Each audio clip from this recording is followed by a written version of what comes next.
Okay, welcome back to another vid, a Christmas special pickups. Although there's nothing particularly special about them, they're just pretty standard, but I'm pleased to get them. Nonetheless, my voice broke there. Unbelievable at my age.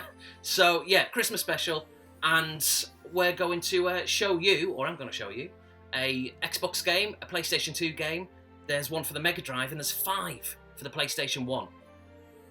One of them that I'm going to show, you can see behind me, or you can kind of see it. The lighting is so bad. Maybe I should have put the light on, but I'm too lazy. I should have done that. Because it's really dark and gloomy outside, it's raining a little bit, it's really early in the morning. So this is the only really opportunity I've got to make the vid before Christmas, so it's got to be today. So apologies for the lighting. You know, maybe going forward, I think I did notice it in my previous vid as well, or maybe it's the one before that. You know, because I filmed it really early in the morning, it didn't reflect very well like the lighting. So maybe in the future, next year or way into the future, I'll probably maybe change the room around a little bit and the direction of the camera and all that kind of stuff. So we'll see. That's for the future. So yeah, pickups vid. Let's start off with this game. Now, this one is for the original Xbox. It came out in 2002, so a very early game. And I remember around about the time it came out, I was really interested in getting it. And I think it's an original Xbox exclusive, or just an Xbox exclusive, because even though it doesn't have the only for Xbox stamp in the corner, I don't ever think it came out on another system. Well, probably the PC, but not another console anyway. So I think it's a console exclusive. You know, sometimes that little stamp of only on Xbox, I think that's how it was worded, would appear, but it didn't always appear. But maybe, as I say, maybe they only did that if it was an absolute exclusive, i.e. not on a PC. I don't know. Maybe sometimes they just forgot to put it on, even if it's an exclusive. I have no idea. So yeah, the origins of this game. So I was watching a vid by Sega Zombie, and this is probably at the start of this month, or yeah, was it this month? Maybe it was last month. I think it might have been early this month sometime. And he was showing off a few of the games that he bought, of course, and as soon as he got to this one, I thought, I've been wanting that for ages. I'd forgotten all about it. So I immediately paused the vid, I opened up an adjacent tab, I went on to eBay, I sorted them all out into order of lowest price, buy it nows, and I meticulously kind of went down the list until I could see a picture of one that looked not just complete, but which was mint, or as close to mint as possible, at the cheapest price. And I saw this one, and I think it was like $5.99, including shipping. So $6 is around about £4.50, something like that. And I thought, that's a good price, it's complete, and I'll get it. So I immediately bought it, yeah, paid for it, and then closed down that window and went back to Sega Zombies vid and watched the rest of the vid. Because I really wanted to get this game once and for all. I'd forgotten about it for the longest of times. And that game is called Enclave. So Enclave is basically, like I say, I'm pretty certain it's an Xbox exclusive. It did come out on the PC, but a console exclusive. Don't think it came out on the PlayStation 2. I do stand corrected though, but pretty certain it didn't. It's basically an action RPG. It's kind of like a medieval fantasy game, and I think it looks quite good. But I was watching a couple of reviews quite recently, and again, it's just this day and age, especially. Although I suppose you've always had it really, where people will just slag it off, and then you get a load of people who like it. You pay your money, you take your choice. I think it looks quite good, especially when you take into consideration it's from 2002. I think it's held up okay. Now, apparently, it's meant to be really, really difficult. So, yeah, I'm looking forward to that. But no, I don't mind a challenge, quite frankly. So, yeah, I think it looks pretty good. I like the fact that apparently it's got an element to the game which I suppose it's a little bit like Fable, where you can choose whether you want to be good or bad, you know, the light or the dark side. But I don't know how it's implemented, but I know it is in the game. So I'm not sure if you can choose at the start of the game to be good, and then at the end of the game it unlocks like the bad mode, or whether throughout the course of the game you're given choices, and then maybe at the end of the game, once you've finished it, perhaps it weighs up what you've done on a ratio of good to bad, and then it unlocks the other version. It does something like that anyway. It's a nice little thing that they introduce, like a mechanic of sorts at the end of the game. So, which I suppose technically gives you a chance to replay the game from a fresh perspective. So I'm not sure how it's implemented, but at least they've tried to do something, so I quite like the sound of that. So yeah, RPGs, as I say many, many times, even though this is more of an action-based one, like a borderline kind of hack and slash, in theory they are my kind of games, but I suppose because they're really involving and engrossing, sometimes I just can't be bothered. And instead I'll go for that kind of instant gratification of a first-person shooter, or something much more accessible. But yeah, in theory, I love the idea of getting immersed into an RPG kind of game. So maybe for now, those kind of more action-based games like Enclave is more my thing. So I'm sure once I've started it, I'll let you know what I think of it, but it might be some time before I stick it on, but we'll see. Now, next up on the PlayStation 2, we've got a game. Now, I mentioned Pete SNEStastic in my previous vid, and Pete is massively into this particular game, or this particular franchise at least. I can't remember, Pete, whether it's the first one or the second one that you like, but every time, without throwing you under the bus, mate, every time you buy a PlayStation 2, this seems to be one of the games you get back. So it's kind of a bit of a go-to game of yours, or this franchise at least. Anyway, that franchise, that game, Smuggler's Run 2, Hostile Territory. So I can't remember whether I had this back in the day, or whether I played the demo, or whether I borrowed it, or whether I played it around a friend's house. I'm not quite sure, but I do have a little bit of history with it. Now, the best way of describing it for me, and I'm probably going to butcher this slightly, I played it for about an hour, there or thereabouts. So it's kind of like a sort of an open world racing game, like a team-based. It's like a competition. It's basically what you've got to do is you've got to pick up the contraband, which is somewhere on like a big, relatively speaking, open world map. And you pick up the contraband, and you've got to drive it through checkpoints to ultimately deliver it to its destination. Look at it that way. But stopping you from doing that are the police, the border patrol, the bad guys as you see them anyway. I suppose technically maybe they're the good guys. I'm not quite sure. Or maybe they're drug barons. I don't know what it is, but I think it's like police. But they basically got to stop you from doing it, and you've got to evade them and, like I say, deliver it to its destination through like the checkpoints, the coloured checkpoints, like flares, of like blue and red smoke and all that kind of stuff. So there's that.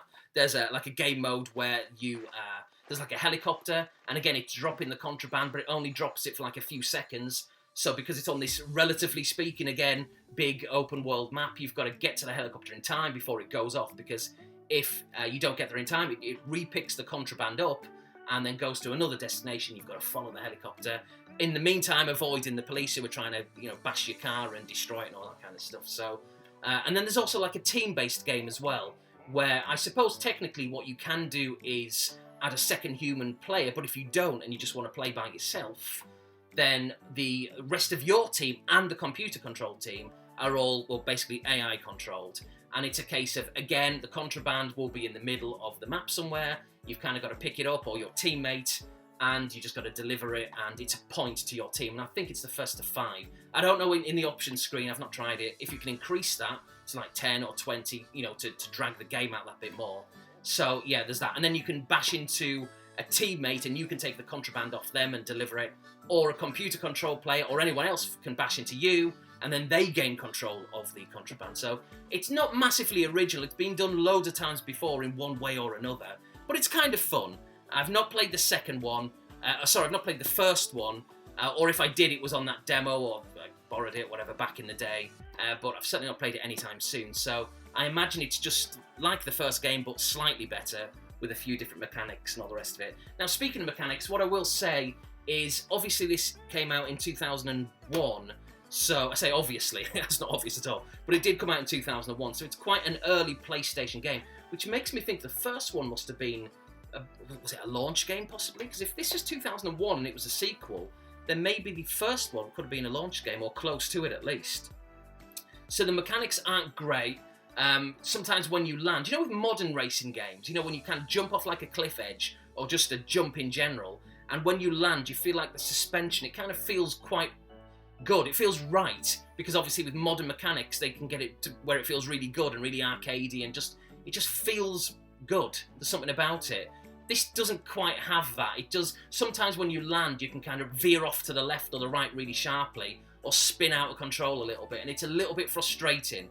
But sometimes I've noticed if you push forward on the stick, on the analog stick on the PlayStation 2 DualShock controller, if you do that, you've got more of a control when you land. It's if you try and kind of push left or right or don't do anything, it can veer off. So yeah, maybe that's a little tip. Push forward on the stick and you land a little bit better, slightly. So, but apart from that, the controls are okay. It's a 2001 game. Graphically, it's quite primitive. But again, it's an early PS2 game. It does have an element of fun, which ultimately is what gaming's all about. So I do like it, and it's really cheap. So if you want to pick it up, I'm sure you'll find it for £1 or £2. Not very expensive at all. So next up, speaking of really cheap games, now this is a sequel to a game which I showed. It's on the Mega Drive, which I showed probably 2 or 3 months back, a couple of months back, I think. So I'll just show you it straight away. There's no point building up the drama for this. It's Sonic the Hedgehog 2, Mega Drive, not Genesis. Again, the whole PAL nonsense. When it comes to nostalgia, I have to buy the PAL games. I know I say it all the time. So yeah, this one is boxed with instructions. Absolutely mint. As you can't get any more pristine. Well, maybe you can actually. Little slight wear around the edge, but it's really, really nice condition. And even the label on the Mega Drive sticker on the Sonic 2 game is just incredibly. In fact, is it fake? It's so good it doesn't look real. No one's gonna fake a Sonic the Hedgehog 2 PAL game. That would just be excessive beyond belief. So yeah, really pleased to get this. Now I did play this back in the day. My cousin had it first time round, and then I got it. And I remember the build-up. Was it just called Sonic Day? Was that what it was? There was these posters. I remember seeing it, a big advertising campaign everywhere. And it came, was it around about March time? Something like that seems to ring a bell. And yeah, I love Sonic the Hedgehog, just in general, and Sonic 2 is really good. It takes Sonic to a whole new level for me. So, what more can I say? You'll all know what Sonic the Hedgehog 2 is. It's just an immense game. The music's good, the playability's good, brings back so many memories. 1992, which is one of many massively nostalgic years for me. That whole kind of late 80s, early to mid 90s is my kind of go-to era for nostalgia. Just anything from that era, whether it's games, whether it's music, whether it's TV programs. I can sit down and watch something from YouTube, like an episode of bloody TV AM or Pebble Mill or whatever it is, going live and kicking. I love all that. So I just stick it on YouTube and watch it for like an hour or two or more. It just takes me back. It's that safe place. We've all got that kind of happy zone of nostalgia, and this kind of era is definitely my kind of go-to thing. So yeah, Sonic the Hedgehog 2 on the Sega Mega Drive, and yeah, it's just a brilliant game. I like it anyway, and a classic franchise. And going forward in 2020, I guess I'll talk more about it in the future, but I do really want to get back into my Mega Drive in a big way. The SNES as well, and the Amiga, I suppose, and maybe the PlayStation as well. There's a few other systems, obviously I bought for the Xbox and the PS2. They're still on a bit of a trial period, really. We'll see. I do like them. I do have an element of nostalgia for them. It was a little bit on, obviously, from the early 90s, but I do still like them. But we'll see. That's for the future. But those other systems I mentioned, I can definitely see myself buying a lot more of in the future. I mean, I always have, really. PlayStation 1, since it came out, I think I've probably bought a PlayStation game every single year since 1995. And probably the Amiga as well. And maybe, thinking about it, maybe the SNES and the Mega Drive, I've probably bought a game for those systems every single year since they came out. Apart from that, I don't think there's any other system which I've done that. So maybe just by default, those are my favourite systems. Maybe. So let's move on to the PlayStation 1. I'm going to have another slurp of tea.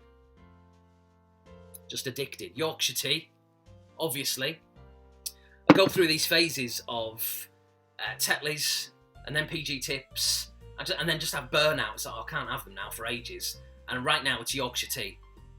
But I'll probably get sick of that soon, and it'll go back to like, Twinings. And then, again, rinse and repeat, Tetleys, PG tips, Yorkshire tea, all that kind of stuff. So let's start off with the two games which I showed in my vlog, my Christmas brew, if you watched that. If you didn't, watch it over the Christmas period. So it's only about an hour, only. An hour and 11 minutes, I think it was actually, so. But, if you're looking for something to watch over the Christmas period, the Christmas New Year period, maybe you want to chill out after overeating, and you're just feeling a bit bloated, and you're sitting in your chair or wherever you are, and you just want to listen to me whinging, well, not whinging, kind of just talking about stuff, music and games and what I've been watching and all that kind of stuff, then give it a watch. That's what it's there for. You never have to watch these vids when they go up. You never have to watch them at all. You're not obligated to. But I'm just saying, I make them for you. That's what I do. It's my Christmas gift, my annual gift to you. So anyway, so these two games were ones which I showed in that vid. And the first one was, is Star Gladiator or Star Gladiator. That'll make a lot more sense if you watch the brew. Excuse me. I think I need another sip. So, yeah, a fighting game made by Capcom, the creators of Resident Evil, as it says on there. And as I said in that brew, I do like it. I think the graphics have aged quite well under the circumstances. Much better for me than the likes of, what was it called, Tabal No. 1, Tekken, and what else? Virtua Fighter, all that kind of stuff. It's aged much better than that. Although it only came out in '96, so it's a very early PlayStation game. But I think the character selections are good. There's a couple of really, really weird designs, but there's a couple of really good ones as well. So, yeah, it's very much kind of a sort of a sci-fi fantasy thing. So, the only thing I will say, and again, maybe I touched upon this in my brew, is that it is very easy. So I played the game, and I didn't change the difficulty setting. I just played it straight with the default setting, and I just breezed through it. I think I lost. I didn't lose any rounds. I didn't lose any fights. I just lost 2 rounds. That was it. So it's like a best of 3. So I lost one, then won the other 2. So I progressed. And one of those was really unfair because they knocked me out of the ring. It's not unfair when I do it to the computer, but when they do it to me, it's really unfair. And then the other one, I guess, I was well ahead, and I don't know what happened. I just kept trying to hit them with the sword, and they kept blocking it. So fair play. But then they just, out of nowhere, these special moves came, and they just kind of got me. But I ended up winning the round anyway, or the fight ultimately. So yeah, I didn't lose a game during, and I think there's 10 fighters that you're fighting against. So I didn't lose a game at all. So I just went through the whole game and just completed it straight away, straight off the bat. It took me, about 20 minutes, maybe not even that. So I was button mashing, admittedly. I didn't even look at the instruction manual or do any of the training to learn any of the moves. So I was quite disappointed with that. And then also what I did, because I thought it was so easy, I remember going on to Google, I typed it in and it brought up its Wikipedia page. And apparently, as is stated on the Wikipedia page, that was one of the complaints back in the day, that it's just too easy, you know. So maybe I'd recommend, if you get this game, or if you have it, maybe you've not played it for a while, and if you want to put it on, then yeah, start it with the default difficulty setting to get a feel for the game, but maybe you want to, you know, up it a notch or two to get a bit of a challenge, because really, the default setting, it's not much of a challenge, and you'll probably really kind of, you'll blitz through it really, really quickly. So, but nonetheless, it is good. It does look good graphically, and I like it. It's a good game. It's not very expensive as well, so that's Star Gladiator. Next up is another game, and I was waxing kind of lyrical about this one. It's Motor Racer. It was the one which was behind me on the TV in the background, which you probably couldn't have worked out in my last vid. Cough special, this. Definitely time for another brew. I hope it's not a case of, like, you know, you get to that time of the year where you start picking up like the colds and flus and all that kind of stuff. Oh, probably is, isn't it? Crikey. So, yeah, Motor Racer. Basically, think of this as, what did I say last time? It's like a Ridge Racer on bikes, essentially. So a very arcadey kind of style game. It's a good game. I do enjoy it. I do recommend picking it up. It's about £1 or 2. So you've got to buy it, really, honestly. It's a kind of game, like I say, you can put it on for 10, 15 minutes, have a quick blast. You'll probably finish the campaign. It's another one like Star Gladiator, where you'll finish it really, really quickly on the default setting. It's not really that hard. So, but it's fun. It's just fun playing it. The tracks are really well designed. It's got a good playability to it. It feels kind of solid, a little bit twitchy, but that in an arcadey kind of way. I like the fact that you can change the views, which is pretty standard, but it just... Not all games have it, believe it or not. So you can have like that kind of windscreen shield, if you like, of the motorbike comes up, like a first-person kind of mode. It is playable. It's a little bit harder, of course, but I like kind of doing that. You can look behind, naturally. You can do a wheelie. It slows you down, but you can just do it if you want to. Like, I tend to reserve the wheelies for when I'm in first position and I'm going past the finishing line. Finishing first, doing a wheelie, like showing off. It doesn't do anything crazy. I've got to laugh, though, or I did laugh. I should say, because when I first did a wheelie going across the line, because I'm so in tune with modern games, the PS3 and PS4 in particular, I was expecting like a trophy to pop up when I did that, and when it didn't pop up, I was like, oh, what's going on? Surely I should get a trophy for that. And then of course I was like, oh, hang on a minute, it's PlayStation 1. They weren't even implemented back then. So it just reminds you, doesn't it, that it was just the PlayStation trophy system, which is such an integral part of modern gaming. I know they're not for everyone, but you just get used to them. And in a way, I kind of miss them when I'm playing the older stuff. But then sometimes I'm glad they're not there. It's a weird one, isn't it? I miss them when I'm playing the older stuff. And when I'm playing the new games, and when they pop up, it sometimes annoys me. Can't win. It's ridiculous. Always looking to whinge about something. So I guess ultimately I do like them. I don't go out of my way to get them as much as I used to. But it is still a nice feeling when you hear that noise of a trophy kind of pop up. I do like it, I've got to be honest. So yeah, it is an easy game to play, but it's definitely the kind of game you can put on for just a few minutes, get your quick fix, a quick blast of adrenaline, and literally just a few minutes, and then put something else on, and you're fixed, you're sorted. So anything else to say about it? Not really. Limited options. You've got the championship mode, you've got a practice mode, which is pretty pointless, and I think there's like a time attack mode as well. Apart from that, you've got a few bikes to choose from. It's quite limited, but there is a sequel on the PlayStation, and I think there's another one, like a spin-off. I did mention this in my previous vid, and then I think there's one on the PS2, and also maybe on the PS3, I'm not sure, but there is Motor Racer 4 on the PlayStation 4, which I've not yet got. Apparently it's not meant to be that great, but I'm sure I'll pick it up eventually. But I definitely recommend it on the PlayStation. You've got to get it. It's really cheap and it's fun. Now, next up is the game which is behind me. Good timing, actually. You can probably just about work that out. It's Ridge Racer Revolution. Now, here's the funny thing. I did very briefly play this back in the day, but I was more addicted to the first game. The original Ridge Racer is a massively nostalgic game for me, massively. I remember in '94 playing it on the arcades, and then the following year, of course, or at least the following year on PAL systems, or on the PlayStation, it came out. Because I think the PlayStation came out in Japan late '94, something like that. So, and when did it come out in America? Again, maybe late '94, early '95.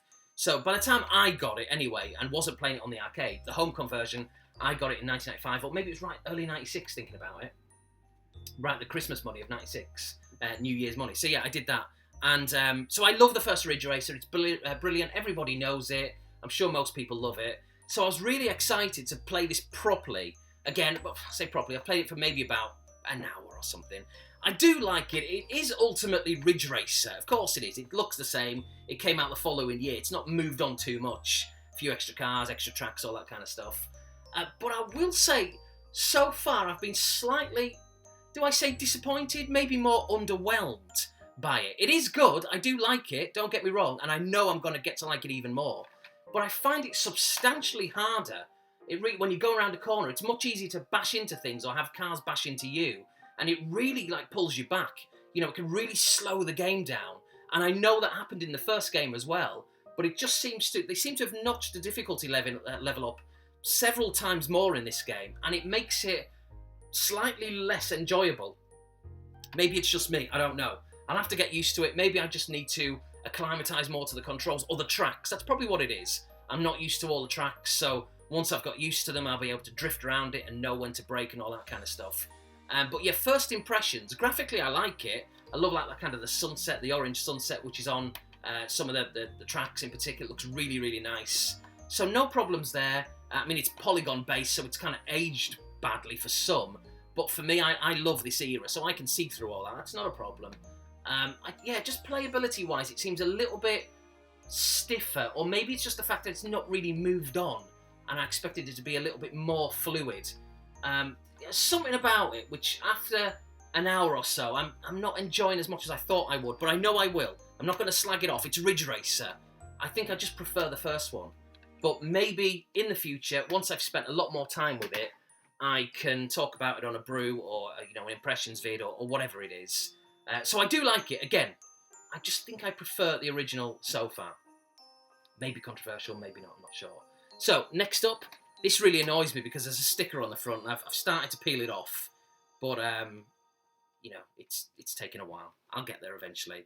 But this is a game which came out in 1997, and I mentioned in my previous vid, and I'm sure I mentioned it before as well, when I worked at Electronics Boutique. So this is one of the many, many games that when I see this, when I see the front cover, when I just hear the name, when I see the graphics, it just takes me back to working in the Pool and subsequent Bournemouth shops as well. And that game is, ignore the sticker, it's Nightmare Creatures. And I really like the cover. I think it's really kind of striking with that blue background and the white and the red. It's a contrast which works, because usually red and blue, it's a bit of a mess, isn't it? But I think it just works on this one. So, yeah, it's basically based in medieval, let me change that. Based in a Victorian, Gothic London setting. And so you've got your, I think you control like a priest is one of the characters, and it's like a busty wench in the other one. I wonder which one I'm choosing to control.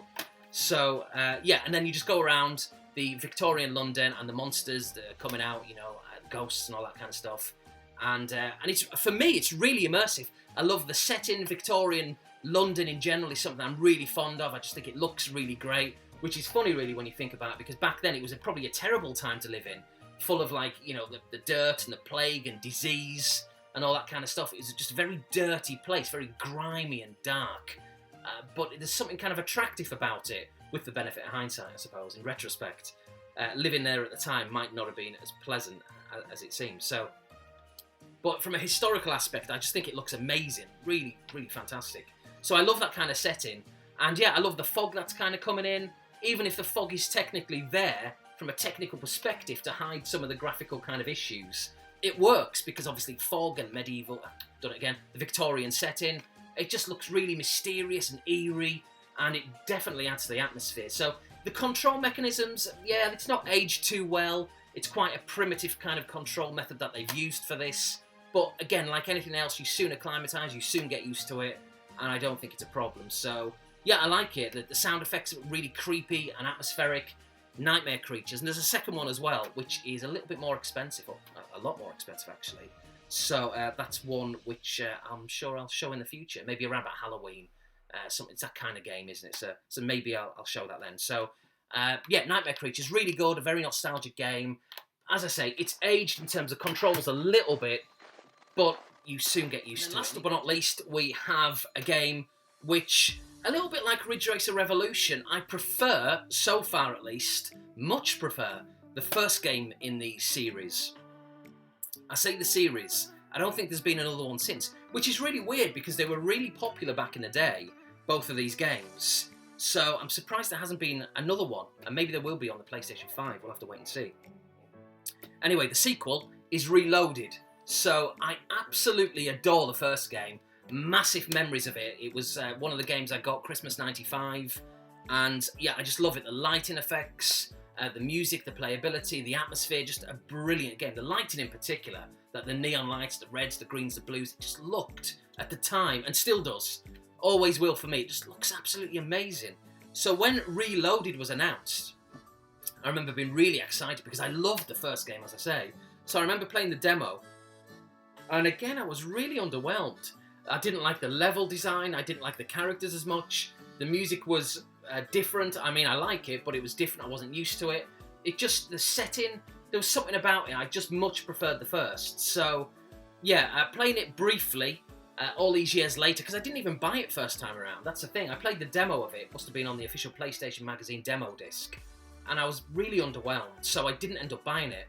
So it's taken me all these years, and it's one of those games where, obviously box and complete, where it has that second kind of sort of CD thing, even though there's no teeth on there. But why have it in a double manual? It's kind of really weird, because it's not even a thick manual, it's relatively thin. So this could have been in a standard dual case. Whinging, complain about anything. So, and speaking of EB, there's an old sticker as well on the front. So, but yeah, I was really underwhelmed at the time. But I will give it a chance. I will give it an opportunity, and I'm sure I'll get used to it. But for me, the original Loaded is one of the best games on the Sony PlayStation. It's just, if you've not played it, again, it comes in one of these kind of dual, double cases. So if you've not played it, you've got to get it. And maybe you're watching this and you prefer the sequel. Maybe you're saying, Alex, give it a chance. And I will give it a chance. But I'm just saying, first impressions, for me, I much prefer the first game in the series, probably because it's more nostalgic as well. Now, if I get an opportunity, I will do the diary of 1995. We've got 1 month to go, December of 95. And obviously, I'd want to do the diary entry of December in December. It's not going to make sense in any other year. So hopefully, I'll find time this year. If I don't, then I'm just going to have to delay it until another year. You know, I've put it off for like 3 years anyway, so what difference does another however many amount of years make? So if I do find the time, obviously I will make that vid before the year is out. And if I do that vid, I'll clearly say, you know, Happy New Year and save my New Year wishes. But just in case I don't make that vid, then I'll say it here. Obviously have a happy Christmas, because I'm not going to make a video before Christmas now. It's way too close to Christmas Day. So yeah, have a fantastic Christmas, have a brilliant New Year. And yeah, it's just a great opportunity, isn't it? 2020. a brand new year, a brand new decade, out with the old, in with the new, a fresh canvas, a clean slate. How many other cliches can I come out with? But no, it's just going to be a great opportunity, isn't it? Just to put all the nonsense, whatever rubbish has happened or whatever you didn't do, it's a great chance to do it. Fresh mindset. And I know I'm going to be doing that, you know, really kind of optimistic and positive about the future. So, yeah, looking forward to it. And in terms of my YouTube channel, I just expect more of the same, really. Pickups, brews, vlogs. If I feel like doing something else, music vids, which I always talk about, then, yeah, football vids, we'll see on that front. I going back and forth as to whether I really want to do that. But whatever it might be something completely new. Maybe collaboration vids, maybe something like that. Maybe podcasts. Who's going to be interested in that? Maybe, maybe not. I'm open-minded about what the future might bring in terms of content and all that kind of stuff. So I'm not going to rule anything out. We'll have to wait and see. But all I do know is that, you know, YouTube's a great platform, isn't it, for us to say what we want, when we want.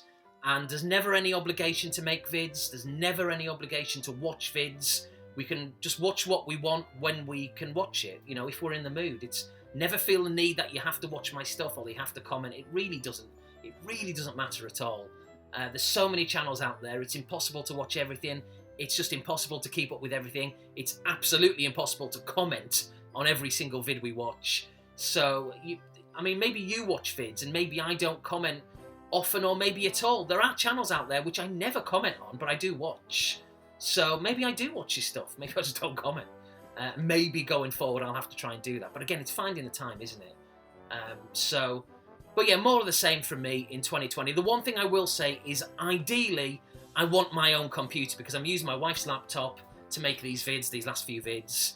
I say my wife's laptop, I mean I bought it obviously, but technically it's hers. So it's a nice little kind of thing to have up my sleeve where I can always bring this laptop out and I can always borrow it when I want to make a vid. But ideally, I want my own computer there again with a keyboard and a mouse and stretched out, you know, on a chair, slouched out, and just casually kind of just using it because it's a bigger screen. And I'm finding with this laptop, it's like a crab, you know, of this little touchpad. It's great, you know, but it's not perfect for me. I want the big desktop kind of computer. So if I haven't made a vid for a while going into 2020, then that's the only reason. Everything's fine, no need to worry, it's always good. It's just a case of I just haven't yet got my computer. So yeah, just wanted to say that just in case. So anyway, more importantly, like I say, have a brilliant Christmas, Merry Christmas, have a good one, and have a brilliant New Year. 2020, it's going to be really good. I'm really looking forward to it. And yeah, thanks for watching. So until my next vid, again, Happy Christmas, and or Merry Christmas, and a Happy New Year. Chestnut roasting, Jack Frost nipping at your nose. So I'm offering this simple phrase.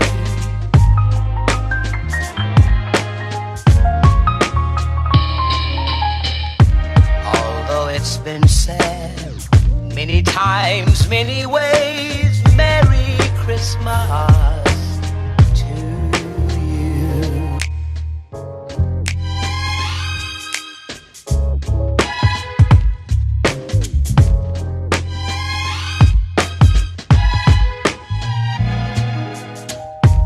Chestnut roasting, Jack Frost nipping at your nose. So I'm offering this simple phrase.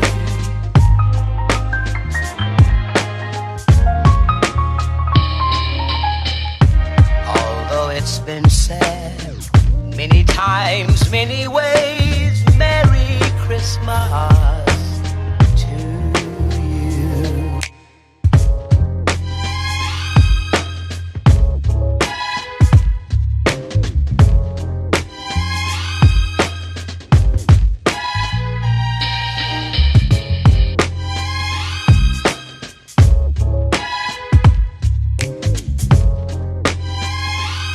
I can tell you what Christmas is all about. Although it's been said many times, many ways, Merry Christmas. That's what Christmas is all about.